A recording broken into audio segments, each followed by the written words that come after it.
Did you know that to enter Russia for any purpose, a U.S. citizen must possess a valid U.S. passport and obtain a visa issued by a Russian embassy or consulate?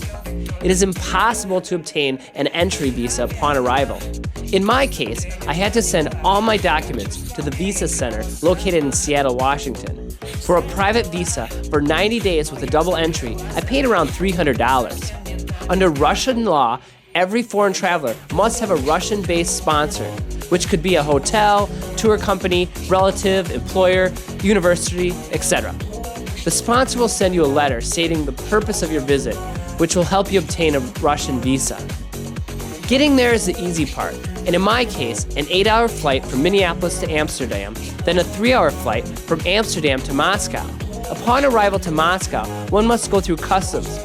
A government official reviews passport and visa and looks you up in the database. In my case, it was recommended that I not be my usual talkative self with the official and keep a serious face on. It was some real acting on my part. Once past customs, you're on your way and the airport is filled with signs in English to taxis and trains. Moscow is the capital of Russia and most populated city in Russia, with 12 million residents within the city limits and 17 million within the urban area. Moscow is the largest city on the European continent and the 11th largest city in the world and the 9th most expensive city to live in. Moscow is the northmost and coldest metropolis on Earth. Yes, even colder than Minneapolis. Over 40% of its territory is covered by greenery, making it one of the greenest capitals and major cities in the world. The oldest evidence of human resides on the territory of Moscow and dates from the Neolithic time and is situated on the Moskva River, where the name Moscow derives from, and it flows over 311 miles throughout eastern Russia into the Oka River itself, a tributary of the Volga, which ultimately flows into the Caspian Sea. Since gaining its independence with the collapse of Soviet Union at the end of 1991, a market economy emerged in Moscow, producing an explosion of Western-style retailing, services, architecture, and lifestyles, and is considered very cosmopolitan. According to the Constitution of Russia, the President of Russia is head of state of a military party system with executive power exercised by the government, headed by the Prime Minister, who is appointed by the President with the Parliament's approval, much like England. Kremlin means fortress inside a city, a fortified complex that is home to the President. Outside its walls is Red Square, the country's symbolic center and site of Lenin's mausoleum, where his body is on display. The name Red Square does not mean place of execution or communism. The word red formerly meant beautiful. Russian cuisine derives from the vast and multicultural expanse of Russia, combining Russian traditional cuisine and Soviet cuisine, and its foundations were laid by the peasant food of the rural population in a harsh climate, with a combination of plentiful fish, pork, poultry, caviar, mushrooms, berries, and honey. Crops of rye, wheat, barley, and millet provide the ingredients for a plethora of breads, pancakes, pies, and cereals. Throughout Russia, the menu in Russian restaurants are primarily the same, including cold soups of mostly raw vegetables like cucumbers, spring onions, boiled potatoes with eggs, and cooked meats such as beef, veal, sausages, or ham, topped with sour cream. And salads consist of cucumbers, tomatoes, onions, and other salad ingredients. Entrees like chicken Kiev, beef stroganoff with buckwheat, borscht, a beef stew with beets are commonly found in restaurants. Most restaurants offer the same foods with slight differences in presentation and portion size. Overall, Russian food is rich in flavor and contains less saturated fat than our American diets, depending on what you order. Of course, you can find McDonald's, Burger King, Subway, and pizza in large cities. However, the best part of eating is that the current American dollar is worth almost 3 times more in Russia, and for $25, 2 people can feast at fine dining restaurants. About 400 kilometers east of Moscow is Nizhny Novgorod, with a population of 1.2 million, the 5th largest city in Russia, and an important economic, transportation, and cultural center for Russia, and is the main center of river tourism in Russia, and the center of its city is a Kremlin, or fortress, open to the public, containing the main government agencies, and its construction dates back to 1374, and once served as a place for gathering troops for Moscow's actions against invading countries. During the Soviet period, an automobile plant was constructed, and in the Second World War, Nizhny became the biggest provider of the military equipment to the front. Due to this, Germans constantly bombed the city from air, and within 100 days, the citizens reconstructed the factory. Across the Volga River from Nizhny Novgorod is the town of Bor, where people commute to and from Nizhny using a gondola and car and passenger ferries.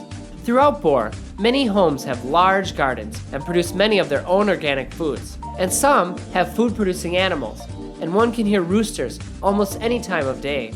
Many homes have traditional handmade wood-burning wet saunas and use bunches of dried branches and leaves from white birch or oak as a form of massage to help get the toxins out. Despite its rustic lifestyle, Bor has a lively marketplace where one can find just about anything, including designer clothes and modern electronics for sale.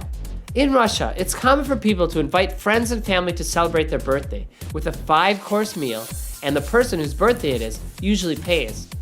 There may be singing and dancing in between meals.